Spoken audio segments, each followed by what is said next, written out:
దండకారణ్యంలో కర్రిగుట్టల ప్రాంతంలో మావోయిస్టులు ఆదివాసీలతో పనిచేస్తున్నారు.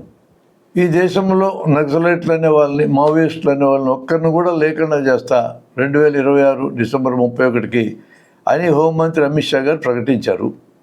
మావోయిస్టులు ఎవరిళ్ళు ఎందుకే అడవుల్లో ఉంటారు, ఆదివాసీల హక్కుల కోసం పోరాడుతూ ఉన్నారు. ఈ దేశంలో భాగమే, కరెక్టే. అంటే ప్రజల కోసం పనిచేసేటోళ్ళని అర్థం కదా.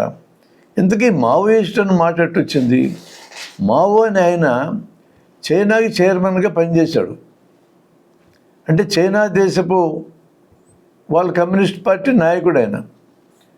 మరి బయట దేశానికి సంబంధించిన ఒక నాయకుడి పేరుతో పార్టీ పెట్టుకుంటే ఇక్కడ నుండి జనంతో కనెక్టెడ్ కావాలా, ఇక్కడ ప్రజలతో.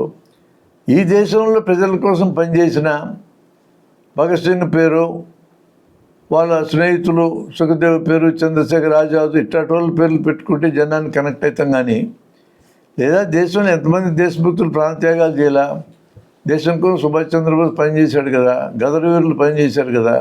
ఇట్లాంటి పేర్లు ఏవి కాకుండా విదేశాల్లో నాయకుడిగా ఉన్న ఒక ఆయన పేరు ఇక్కడ పెట్టుకుంటే సాధారణ జనంతో కనెక్ట్ అవ్వడం ఇబ్బంది కలగదా?